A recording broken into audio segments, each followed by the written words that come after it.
I am Christina, 32 years old, and until yesterday, I thought my husband Jason was still deployed overseas with his unit. I never expected a simple family dinner at my in-laws would end with my mother-in-law slapping me so hard I crashed into the wall, my sister-in-law spitting in my face, and my brother-in-law laughing while recording the whole thing. They called me a gold digger who trapped their precious son and brother. They thought no one would ever know. They were wrong. If you want to know what happened when that door suddenly opened and their worst nightmare walked in, let me know where you are watching from. Hit that like and subscribe button and get ready for a story about family betrayal and sweet justice. Before I dive into the horrific events of last night, you need to understand how Jason and I met and why his family seemed to hate me from the beginning, even though they tried to hide it at first. 4 years ago, I was working as an elementary school teacher in a small town outside of Fort Benning.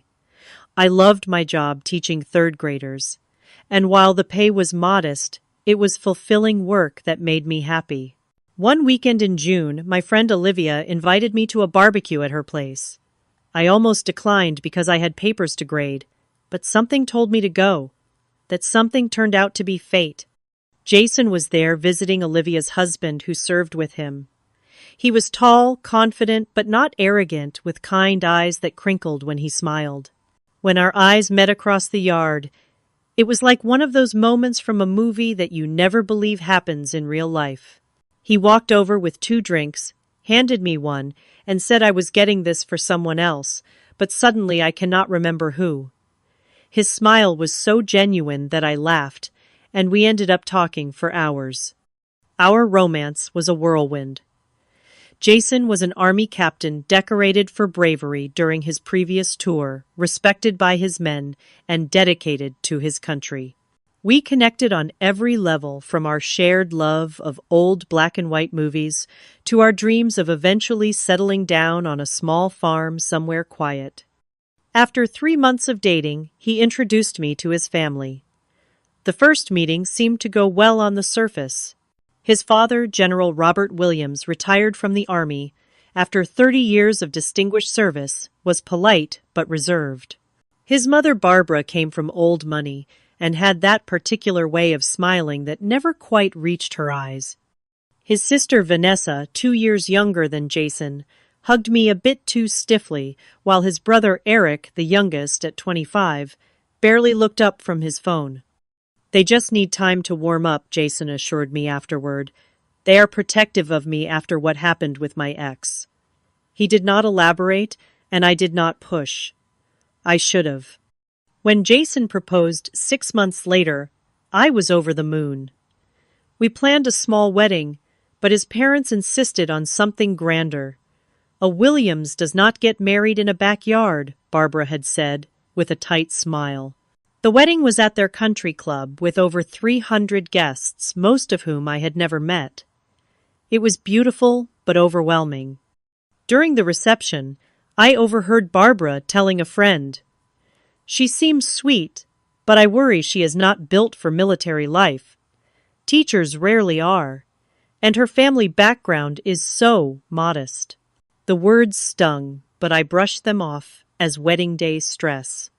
Jason always defended me when he noticed the subtle digs. Mom Christina grew up in a military family. Her father was a sergeant. She understands this life better than most. But the comments continued in veiled forms. Questions about my clothes, my career aspirations, whether I planned to actually work after having children. When Jason received orders for a 9-month deployment, I was heartbroken but supportive. The week before he left, we stayed at our small 2-bedroom house on base, shutting out the world. The night before his departure, he held me close and whispered, "I love you more than anything. Do not let my family get to you while I am gone. They will come around eventually." The first few months of his deployment were tough but manageable. I kept teaching video called with Jason when possible and avoided his family except for obligatory holiday gatherings.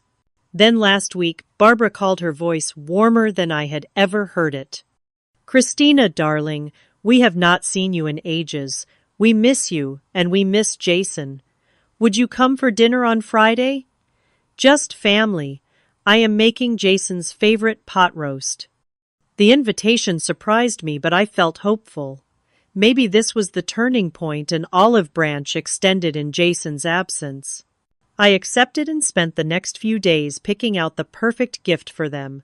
A beautiful custom photo frame with a recent picture of Jason in his uniform smiling proudly. I thought it would touch their hearts. As I drove to their sprawling mansion in the affluent part of town, I recalled Jason's words, "They just need time." Maybe time had finally worked its magic. I checked my appearance one last time in the rearview mirror, straightened my blue dress, the one Jason always complimented, and headed to the front door with a hopeful heart. Barbara answered her smile, practiced as always, but she welcomed me with a brief hug. "Come in, Christina. Everyone is waiting in the dining room." I stepped inside, clutching my gift bag, feeling a flutter of nerves but pushing them down. This was going to be a good night, a fresh start with my in-laws. I had no idea I was walking straight into a trap. The dining room was immaculate as expected. Crystal glasses caught the light from the chandelier, and the antique mahogany table was set with the family china. General Williams nodded at me from the head of the table, while Vanessa offered a tight smile. Eric barely acknowledged my presence, scrolling through his phone. "You look comfortable," Vanessa commented, eyeing my blue dress. The subtle emphasis made it clear this was not a compliment. I had dressed carefully in what I thought was appropriate for a family dinner, but suddenly felt underdressed compared to her designer outfit. "Thank you for inviting me," I said, placing the gift on a side table. "I brought something for all of you." "How thoughtful," Barbara replied, but made no move to open it. "Please sit down. The roast should be ready soon." The conversation during the first course was stilted, but civil. General Williams asked about my teaching job, though his tone suggested he was discussing a hobby rather than a career. "And how is the pay these days for teachers?" "Sufficient," he asked, cutting into his salad with military precision. "It is modest but rewarding," I replied honestly. "I love working with the children." He responded, exchanging a glance with Barbara. "And your parents, they are still in." "Where was it?" "Arizona," I supplied. "My father passed away 2 years ago, but my mother still lives in the same house." "That little bungalow you showed us pictures of," Vanessa interjected. "How quaint to stay in one place so long." Each question seemed designed to highlight my middle-class background, from inquiries about my student loans to comments about the charming simplicity of military base housing. I maintained my composure, answering politely and trying to steer the conversation toward neutral topics. "Jason mentioned in his last call that his unit has been doing some interesting community work," I offered. "Yes, we received a much more detailed email about his activities," Barbara replied. "I am surprised he did not share that with you." The implication was clear and it stung, but I smiled through it. Communication can be limited during deployment. I am grateful for any contact. As the main course was served, my phone buzzed in my purse. I normally would have ignored it, but given Jason's deployment, I always answered in case it was him calling from a new number. "Would you excuse me for just a moment? It might be Jason," I said, standing up. Barbara's expression tightened, but she nodded. I stepped into the hallway and answered, finding it was just a colleague asking about a shared lesson plan. As I was about to return to the dining room, I heard my name mentioned and paused. "She really thinks she has fooled everyone," Vanessa's voice carried clearly. "The gold digger actually believes Jason will stay with her." "Keep your voice down," Barbara hissed, though not quietly enough. "But yes, it is obvious she trapped him. The timing of their engagement right before he received his promotion and pay increase. Not a coincidence." "Did you see that cheap dress?" Vanessa continued, trying so hard to look like she belongs. When Jason gets back, we need to make him see reason, General Williams added. A brief talk with a good divorce lawyer, and this mistake can be erased before children complicate matters. I have been gathering evidence, Eric's voice now. Her background, her obvious interest in the family money. Jason will thank us when this is over. My heart pounded in my chest and tears threatened, but I blinked them back. I had suspected their disapproval, but the open hostility and deliberate plans to end my marriage shocked me to my core. My first instinct was to grab my purse and leave to escape this house of hidden daggers. But something shifted inside me. I thought of Jason, of our love, of the truth, of our relationship that these people were trying to twist and destroy. Running away would only seem to confirm their narrative. I took a deep breath, composed myself, and made a decision. I would confront this head-on calmly and with dignity. I returned to the dining room, and the sudden silence confirmed they had indeed been talking about me. 4 pairs of eyes watched me retake my seat, and I noticed Eric slide his phone into his pocket hurriedly. "Is everything all right?" Barbara asked with false concern. "Actually," I said, my voice steadier than I felt, "I think we need to clear the air. I just overheard some concerning comments, and I believe we should address them directly." The atmosphere in the room shifted instantly like a sudden drop in barometric pressure before a storm. I had no idea just how violent that storm would become. The silence that followed my statement was deafening. Barbara recovered first, her practiced social smile sliding back into place like a mask. "I am not sure what you think you heard, Christina, but I assure you there has been a misunderstanding." Her voice was honeyed, but her eyes had turned to ice. "I heard you call me a gold digger," I stated plainly. "I heard plans to convince Jason to divorce me when he returns from deployment. I heard Eric mention gathering evidence against me." Vanessa let out a sharp laugh. "Wow, paranoid much. We were discussing a television show. If you are going to eavesdrop, at least get the context right." I shook my head. "I know what I heard. And I understand you have concerns about my background and intentions, but I married Jason because I love him, not because of money or status." "Oh, please." Eric finally looked up, his expression contemptuous. "A teacher from a nobody family just happens to fall for one of the most eligible officers from one of the most respected military families in the state. Right after he gets promoted. Do the math." "I did not even know about his promotion when we got engaged," I replied, keeping my voice level. "And I have my own savings. I have never asked Jason or any of you for money." General Williams cleared his throat. "Young lady, you need to understand our position. The Williams family has a certain standing. Jason has a promising career and future. We simply want to protect him from impulsive decisions." Impulsive. I felt my composure slipping. We dated for 9 months before getting engaged. We have been married for 4 years. That is hardly impulsive. 4 years during which he has been deployed twice, Barbara cut in. When men are away, they idealize what they left behind. Jason will see clearly when he returns. "He sees clearly now," I insisted, pulling out my phone. "Just yesterday he texted me, saying how much he loves me, and how he cannot wait to come home to me." I opened our text thread to show them, holding up the screen with Jason's loving message, "Counting the days until I can hold you again. You are my heart, my home, my everything. 4 more weeks." Barbara's face contorted and she snatched the phone from my hand. "These could easily be manipulated. For all we know, you could be texting yourself from a second phone." "Give me back my phone," I demanded, standing up. "Or," what Vanessa smirked, "going to call the police on your mother-in-law for looking at suspicious texts." "Those are private messages between me and my husband," I said, reaching for the phone. Barbara pulled it away, handing it to Eric, who pocketed it. "We will just hold on to this until we can verify these are actually from Jason," he said smugly.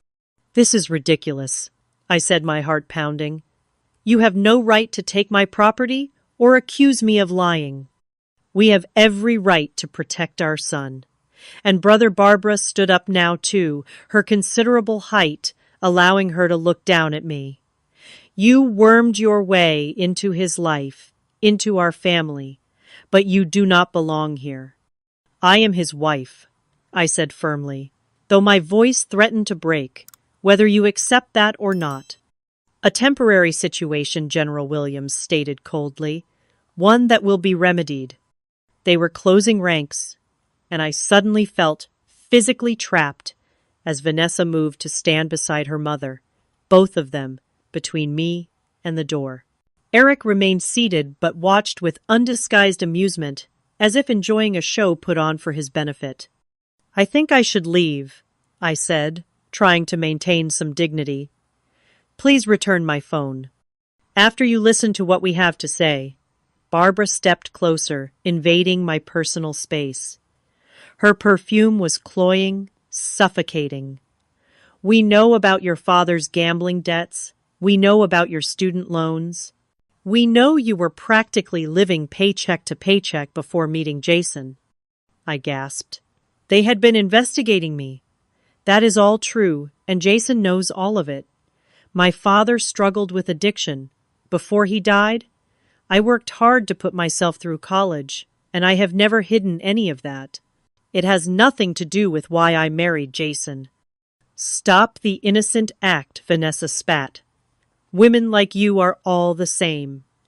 You saw an opportunity and took it." The accusations were piling up, each one more hurtful than the last. I felt tears threatening, but refused to cry in front of them. "I need to leave. Now." I tried to step around Barbara, but she moved to block me. "Not until you agree to divorce Jason quietly when he returns. We can make it worth your while. A settlement enough to pay off your debts and start fresh somewhere far from here." The blatant bribery attempt was the final straw. "I would never take your money, and I will never leave Jason unless he asks me, to which he will not, because unlike you, he knows who I really am." That was when everything escalated from verbal to physical, crossing a line I never imagined they would cross. It happened so fast I barely had time to react. Barbara's face contorted with rage, her carefully maintained facade crumbling completely. Her hand flew up and connected with my cheek with such force that I stumbled backward, crashing into the dining room wall. The sound of the slap echoed in the suddenly silent room. The shock was more paralyzing than the pain at first. My cheek burned and I raised my hand to it, unable to process that my mother-in-law had actually hit me. In 4 years of thinly veiled hostility, it had never turned physical. "How dare you speak to me like that in my own home?" Barbara hissed, her voice trembling with anger. I was still trying to find words when Vanessa stepped forward. With a look of pure contempt, she spat directly in my face. The warm saliva slid down my cheek, mixing with the tears that had finally broken free. "Gold digger," she sneered. Eric burst into laughter, pulling out his phone again. "This is priceless," he chuckled, clearly recording the scene. "Wait until the guys at the club see this." The humiliation burned worse than the slap. I wiped my face with shaking hands, smearing tears, and spit across my cheek. I had never felt so degraded, so utterly dehumanized.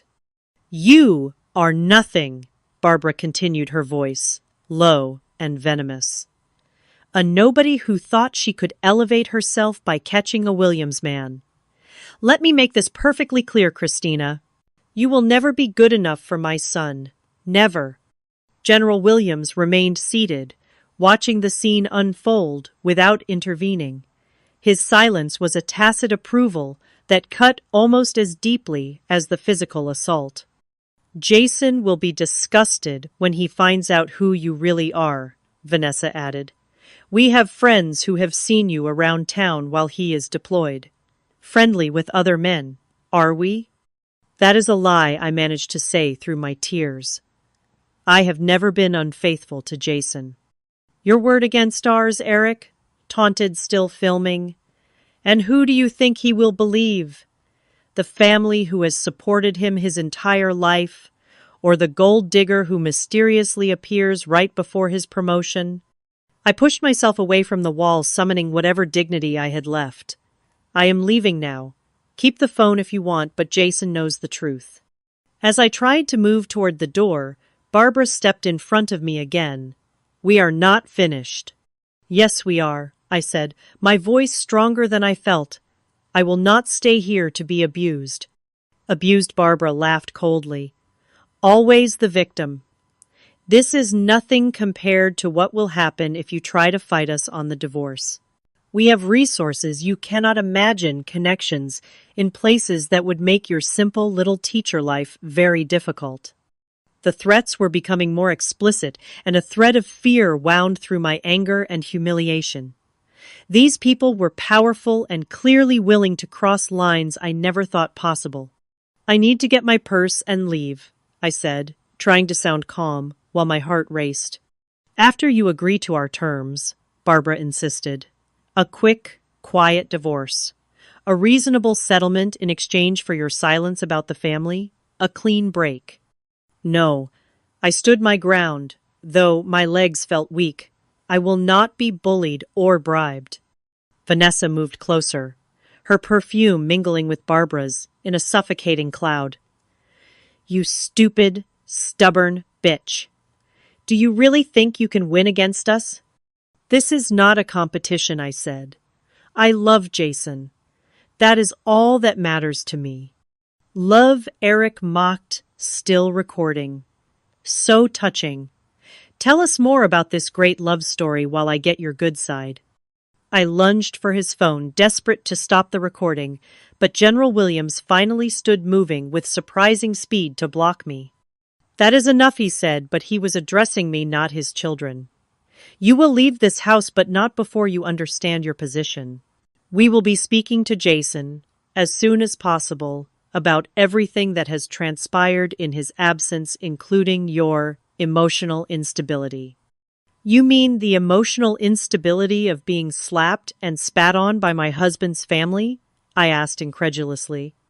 That is not what the video will show, Eric smirked. Funny how editing works. I felt a new wave of panic. They were not just physically assaulting me. They were planning to manipulate evidence against me.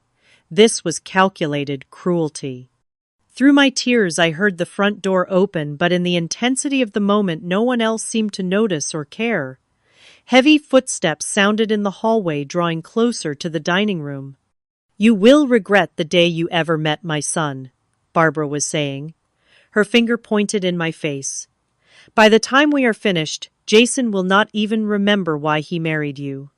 I am calling a lawyer tonight, Vanessa added. I have a friend who specializes in military divorces. He says they are always messy, but money cleans up messes quite effectively. I was backed against the wall again, surrounded by 3 people who hated me for reasons I could never change, with a 4th documenting my humiliation. I had never felt so alone, so completely trapped. What exactly is going on here?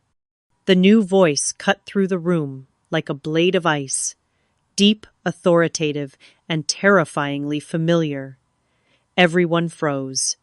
Standing in the doorway, still in his combat uniform, dusty from travel, was Jason. The silence that fell over the dining room was absolute. Barbara's pointing finger remained suspended in midair, her face draining of color. Vanessa took an instinctive step back, while Eric hurriedly lowered his phone. General Williams stood straighter, military training kicking in, even in shock. Jason's expression was unreadable as he surveyed the scene. His eyes moved methodically from his mother's aggressive stance to my tear-streaked face, noting the red mark blooming on my cheek. He was still wearing his boots and carrying his rucksack, clearly having come directly from the transport that brought him home. Jason Barbara recovered first her voice, instantly transforming into a warm, maternal tone. "What a wonderful surprise! We had no idea you were coming home today." She moved toward him, with arms outstretched, but Jason raised his hand, stopping her in her tracks. "Do not move," he said, his voice quiet, but hard as granite. "I want to understand exactly what I just walked in on." Barbara's smile faltered. "We were just having a little family disagreement. You know how emotional Christina can get sometimes. She misunderstood something we said and lashed out. I opened my mouth to protest this blatant lie, but Jason shook his head slightly, telling me to wait." "Is that so?" he asked, his gaze now fixed on Eric. "And you were recording this little disagreement because—" Eric shifted uncomfortably. I thought we might need it for, clarity later." Clarity. Jason repeated the word, hanging in the air. "Dad, your version." General Williams cleared his throat. "Son, this is a complicated situation. Perhaps we should discuss this privately, man to man." "No," Jason said firmly. "I think I have missed quite enough family discussions. Vanessa. Anything to add?" Vanessa glanced at her mother, then back at Jason. Christina was being hysterical. "You know how she gets." Jason nodded slowly, then finally turned to me. "Christina, what happened?" I took a shaky breath. "They invited me to dinner. I overheard them calling me a gold digger and planning to convince you to divorce me when you returned. When I confronted them, your mother slapped me, Vanessa spat on me, and Eric recorded it while laughing." "She is lying," Barbara interjected. "Jason, you cannot possibly believe—" "Stop talking, Jason," cut her off, his voice like a whip crack. "I was outside the dining room door for the last 5 minutes. I heard and saw everything." The blood drained from Barbara's face completely. "You must have misunderstood." "Did I misunderstand you, slapping my wife, Jason?" asked his control slipping for the first time, anger seeping into his voice. "Did I misunderstand Vanessa spitting in her face? Did I misunderstand the threats about making her life difficult, about manipulating evidence?" No one spoke. The only sound in the room was the ticking of the antique grandfather clock in the corner. "My deployment was delayed at the last minute." Jason continued, placing his rucksack on the floor. "I thought I would surprise everyone with the good news. Turns out I am the one who got the surprise." Son General Williams tried again. "We were only trying to protect you. This woman is my wife." Jason finished for him. "The woman I love. The woman I chose to spend my life with. And you just assaulted her in our family home." "It was hardly assault," Barbara scoffed, though her confidence was clearly shaken. "Tell that to the security cameras I had installed last Christmas," Jason replied coldly. "The ones covering every public room in this house, including this dining room." This new revelation sent another shock wave through the room. Eric's face went pale as he glanced up at the ceiling, noticing for the first time the small device nestled among the crystal pendants of the chandelier. "You recorded us?" Vanessa asked, her voice rising in panic. "I had them installed after the silver went missing," Jason explained. "Mom insisted it was one of the cleaning staff, but I wanted to be sure. Turns out they captured something far more valuable than stolen silverware tonight." He walked over to me, then gently examining my face, wiping away a tear with his thumb. "Are you okay?" he asked softly.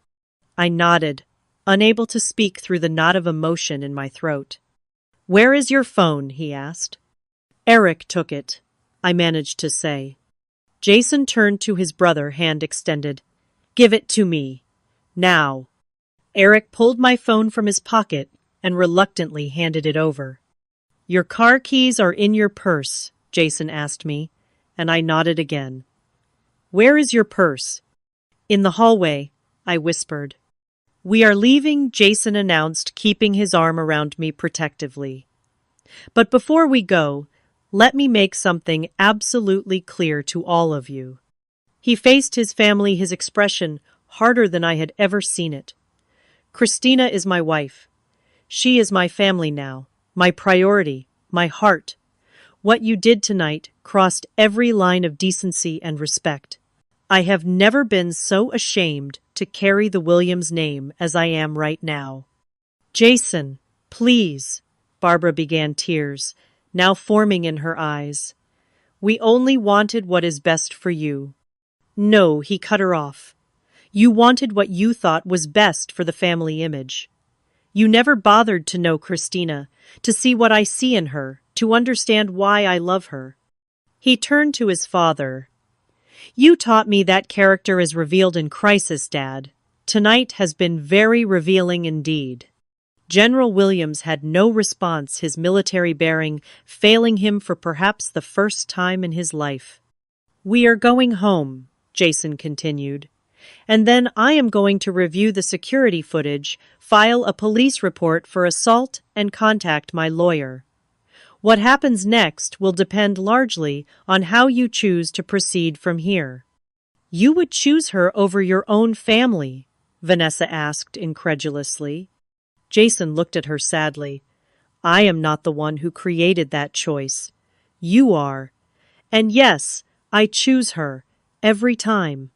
He picked up my purse from the hallway and guided me toward the front door, leaving his stunned family frozen in the dining room.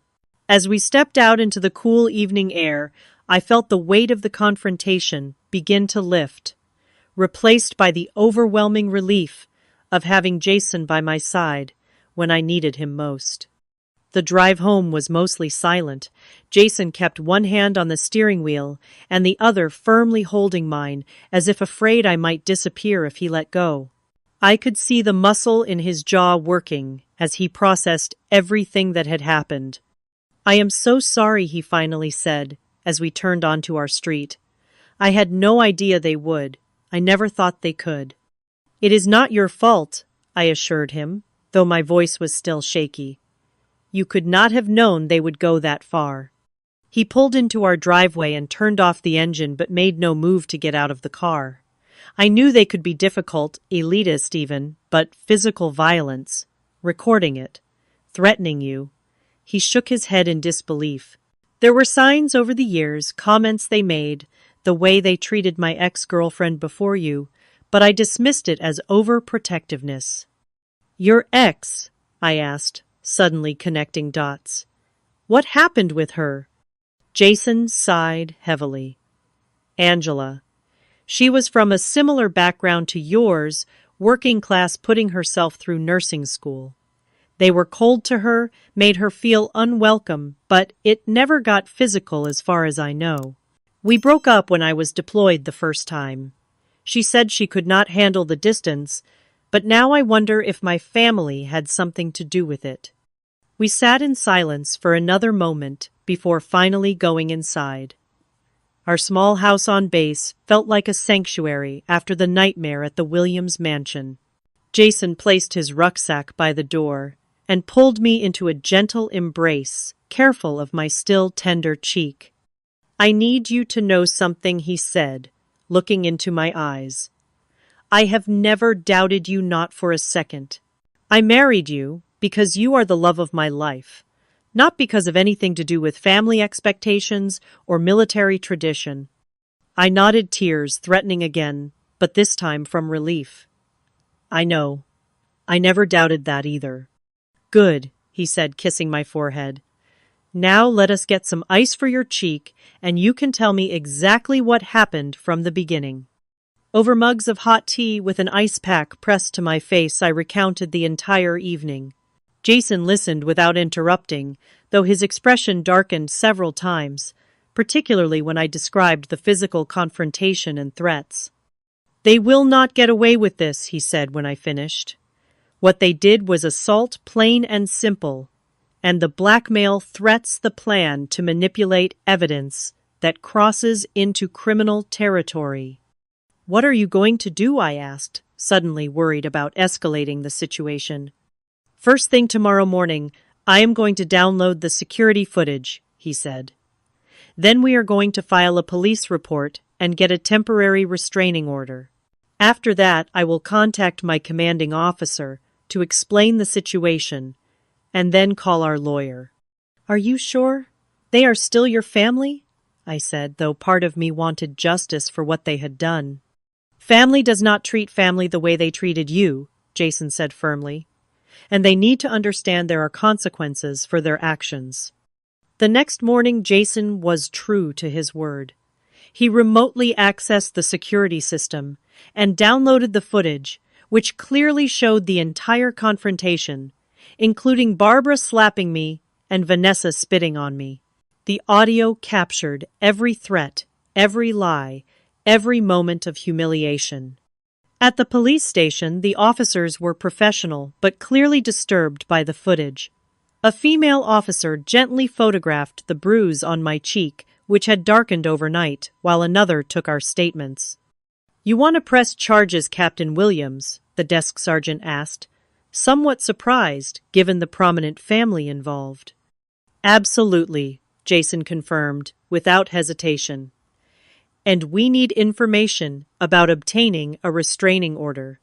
By noon, we had filed the police report and submitted the paperwork for temporary restraining orders against Barbara, Vanessa, and Eric.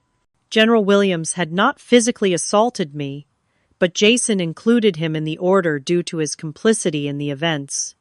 As we were leaving the courthouse, Jason's phone buzzed continuously with messages and calls from his family.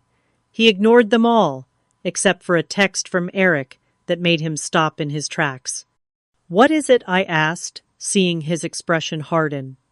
Eric posted a edited clip of last night online, he said, showing me the screen. "Cut to make it look like you were the aggressor." Tagged a bunch of military spouses and community members. My stomach dropped. Oh no. "Do not worry," Jason said, his voice calm but cold. "He just made our case even stronger. Defamation on top of assault." We headed straight to the office of Major Harrison, Jason's commanding officer who had known the Williams family for years. I was nervous about how he would react given the family's standing in military circles. To my surprise, after viewing the unedited security footage, Major Harrison was unequivocal in his support. "This kind of behavior is unacceptable, regardless of who is involved," he stated firmly. "Captain Williams, please be assured that your career will not be affected by your family's actions or your decision to pursue legal recourse. In fact, I would have been concerned if you had not taken appropriate steps to protect your wife." The major also revealed something I had not known. Your family's wealth had nothing to do with your promotion, by the way. That was earned through your exemplary service record and leadership skills. I would have recommended you, regardless of your last name. Jason nodded, though I could tell this confirmation meant a lot to him. "Thank you, sir. I appreciate your support." As we left the base, Jason's phone buzzed again. "It is Jeff," he said, referring to one of his closest friends from the unit. "He says Eric's video is backfiring spectacularly. Several of the military spouses who were tagged recognized the editing tricks and are calling him out publicly. Apparently, Laura has the original footage now." Laura was the wife of Jason's platoon sergeant and an influential figure among the military spouses. She had always been kind to me, inviting me to events and checking in during Jason's deployment. "The community is rallying behind us," Jason said, a small smile breaking through his serious expression for the first time that day. When we returned home, we found several messages of support on our answering machine and a basket of home-cooked meals on our porch from neighbors who had heard about the incident. That evening, as we were trying to process everything that had happened, our lawyer called with an update. The police had questioned Barbara, Vanessa, and Eric separately, and their stories had contradicted each other significantly. Eric's public posting of the edited video constituted evidence tampering and potentially defamation. The restraining orders had been granted, and preliminary charges of assault and conspiracy were being considered by the district attorney. "They underestimated you," Jason said, as we sat on our porch swing that night. "And they definitely underestimated the consequences of their actions." "I never wanted this conflict," I admitted. "Part of me always hoped they would eventually accept me." Jason squeezed my hand. "I know, but sometimes people show you who they really are, and you have to believe them. My family showed us both who they truly are last night." "What about the money?" I asked. "They seem to think I married you for financial security, but we live in base housing and drive 10-year-old cars." Jason laughed. "That is the irony of it all. They assumed you knew about my trust fund from my grandfather. I have never touched it, never even told you about it, because it does not matter to me. We live on my military salary, by choice." "You have a trust fund?" I asked, genuinely surprised. "See Gold Digger of the Year right here," he teased, gently kissing my forehead. "Yes, I have a trust fund that matures when I turn 35. But I have never planned to use it for anything other than maybe buying that small farm we talk about someday when I retire from active duty." The revelation was just one more confirmation of how little his family had understood our relationship, how little they had bothered to know me or respect their son's choices. As the weeks passed, the legal proceedings continued. The Williams family hired expensive lawyers, of course, but the evidence was irrefutable. In the end, they accepted a plea deal that included probation community service, mandatory counseling, and a significant financial settlement that we immediately donated to a charity supporting military families in need. More importantly, the experience had revealed who our true friends were. The military community closed ranks around us, offering support and understanding. My colleagues at school sent flowers and covered my classes when I needed days off for court appearances. And Jason and I discovered that our bond was stronger than any external force that tried to break it. 6 months after that fateful dinner, we had moved forward with our lives stronger and more certain of our path together than ever before. 6 months after that terrible night, Jason and I are sitting on the front porch of our new home, watching the sunset paint the sky in brilliant oranges and pinks. We moved off base last month, finding a charming 3-bedroom house in a quiet neighborhood about 20 minutes from Fort Benning. Not quite the farm we dream of eventually owning, but a significant step up from base housing and a place that is truly ours. "Penny for your thoughts?" Jason asks, handing me a mug of hot chocolate despite the Georgia evening, still holding on to the day's warmth. "Just thinking about how much has changed," I reply, accepting the mug gratefully. "Good changes mostly. And they have been good changes." After the incident, I took a leave of absence from my teaching position to focus on healing both physically and emotionally. The bruise on my face faded within weeks, but the psychological impact took longer to process. With the help of a therapist who specializes in family trauma, I have worked through many of the emotions that threatened to overwhelm me in the aftermath, the hurt, betrayal, and lingering fear. When I was ready to return to work, a position opened up at the school on base, teaching military children whose lives are constantly disrupted by deployments and relocations. It feels like the perfect fit, using my own experiences to help these resilient kids navigate their unique challenges.